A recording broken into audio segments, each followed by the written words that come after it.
place the Cavs were dominant this postseason until Golden State stole Game 3 and placed the Cavs on the brink of elimination. He's feeling good. Primary culprit on Golden State's side in Game 3 is that man right there, Kevin Durant. A career playoff best, 43 points, and now a chance to secure a second straight title and perhaps a second Finals MVP.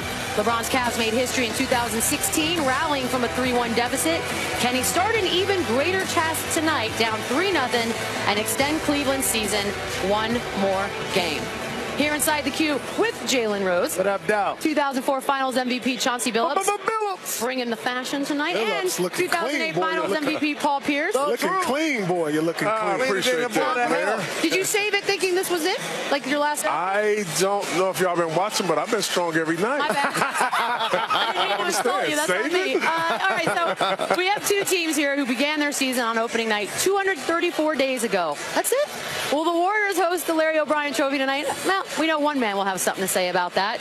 That's right. It's time for tonight's Look Back, brought to you by PlayStation 4. LeBron James entered the finals with a breathtaking display of dominance, including multiple game winners and jaw-dropping production. In fact, he's only 35 points away from the single highest scoring postseason in NBA history. But the Cavs are at risk of being swept at the hands of Golden State. So I ask you, Jalen, despite the struggles that this Cleveland team has had, LeBron specifically, has he helped his legacy in these playoffs? I think he has helped his legacy because we clearly now have distinguished the fact that LeBron James is carrying a load that no man probably has had to carry, that has led his team to the NBA Finals. And this is his 8th straight year doing it in the Eastern Conference. He's improved. He has a signature shot now, a one-leg shot. He has a turnaround jumper off the right, over the right shoulder. He can make the three-pointer. He's clutch now. So I think now, because he's able to play so well in these playoffs, he's literally validated himself as one of the top 2 or 3 players to ever do it.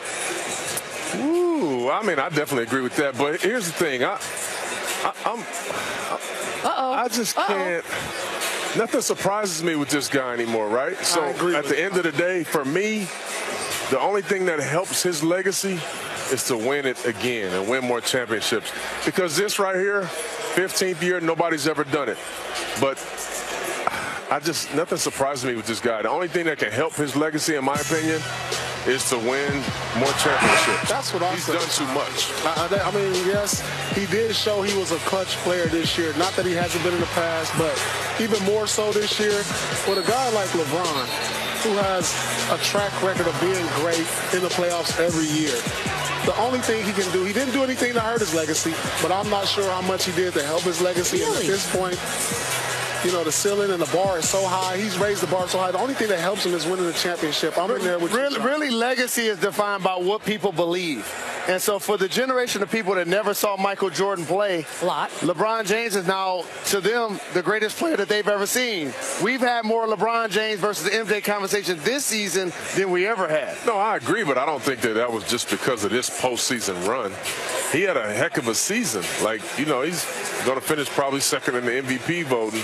He had an amazing season, and this postseason was even better, but we weren't surprised. Okay, so let me ask you this. Just for the sake of argument, you're saying that it doesn't necessarily help his legacy, but the idea that we're even talking about the fact that he should maybe win Finals MVP and end up being on the losing team, I feel like that's a big deal. I'm glad y'all are talking about that. Well, people are talking about it. The talking heads are talking about it. And if you think about what he was able to do with the specific team that he's on right now, and here we are at the finals again, I feel like that is part of that would be hard for me to even accept the MVP trophy, because we know that the Finals MVP trophy comes with a championship. I hear you. He'd take that trophy home in Inglewood. Not at all. I was on the losing team. Like you wearing that watch right now. Team and win Finals MVP. There's no way I'm taking that home, because I need what comes with that, a championship. But you guys have been there and done that, and rightfully so. But let's distinguish something.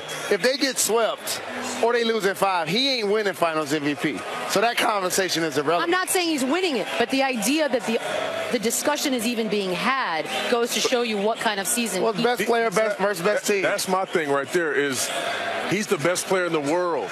I don't care what Paul Pierce says. He's the best player in the world, and he still is. So, of course, he's going to have big-time numbers, great games, had a 50. I mean, of course he's going to do it. He's the best player in the world still. So here's the issue. He's been great all season in the postseason. Problem is his team's run into a juggernaut in the form of Golden State. Warriors, for a second straight finals, open a 3-0 lead. One win from their third title in 4 seasons. And Steph reminisced about his team's run yesterday.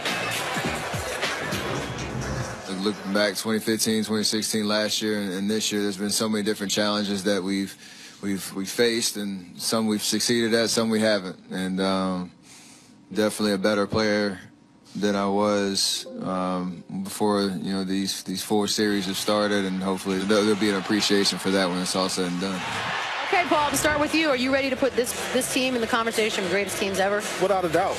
I mean, what they've done over the last 4 years, they should be working on a 4-peat, but obviously we know what happened with that. This team has been remarkable. They have the best stretch, the best record in the playoffs over the last 4 years. If you look at this, the highest winning percentage. I mean, when you talk about duels and you talk about Scottie and Michael, you talk about Shaq and Kobe, Bird and McHale, Kevin Durant, and this guy Steph Curry are right in there. Then you add to that, you say Draymond Green, Klay Thompson, you add a 3rd and 4th All-Star. This is one of the greatest teams. Fans that are watching this appreciate this greatness. This is one of the greatest teams we have ever seen. This is one of the 5 best teams that's ever played the game. Did you just look into the camera? Because I want the fans to know. I want the fans to know. Be serious, guys. Listen, I don't disagree. Assuming they win this series, whether it's tonight or whenever, that's 3 and 4 years. They absolutely deserve to be in the conversation as one of the best teams, best dynasties of all time. Yeah, they're solidifying it. And KD joining a 73-win team was an exclamation point, as Paul just mentioned. There have been some terrific dynasties in the league, however. And so when you had a Russell team, Bill Russell that is, in the Celtics, when you can win 11 championships in 13 years, I think that's just on another level. Michael Jordan and the Bulls, they had 2 separate iterations of 3-peats. Okay, so while they're in the conversation, I think it's a second level, and then the Golden State Warriors are amongst others that are in the conversation. How many titles do you need for them to be in ink on that list? 5. That's okay. Yeah, because that's what Tim Duncan got. That's what Kobe has. They're right there. I mean, they're right in the middle of it. These guys are all in their prime. It's a joy to watch. I think they could get potentially 6. Just throw a number. I just don't see the rest of the league. I don't see, I mean, outside of the Houston Rockets, what other team has shown to, like, close the gap? We have yet to see Boston Celtics with a full roster when Kyrie and Gordon Hayward comes back. Who knows what's going to happen with LeBron in free agency if he adds to one of these potential contenders? Who knows what's going to happen with these guys in free agency over the next couple of years? So, like, right now, the gap is so wide based on the last 2 years. If they sweep today, they won in 5 last year. The gap is so wide that it's tough to not put them there. Yeah, I mean, you know, I would say 5 championships as well, Jalen, would be my barometer, even though that's crazy. I just know how hard it is to win 1. Right. But, you know, speaking of who knows what happens, I mean, Klay could be a free agent in a year. Draymond could be, I mean, the landscape could change for this team. So who knows if they'll make it to that level. But as of right now already, it's been an amazing 4 years. Well, what's fascinating is usually when you talk about legacy and dynasty, it's an older bunch of players. All of these guys are still entering, if not, or on the cusp of being in their prime. That's what makes this fascinating. We haven't seen 2 MVPs on the same squad that were both under 30 since KD and Steph. So we are seeing it for the first time. Fair enough. Speaking of Steph, he's not taking tonight's potential finals clincher for granted. Not at all, saying, quote, closeout games are the hardest things that you can ever experience in the playoffs. The deep 3 ball. He's shooting that thing from out.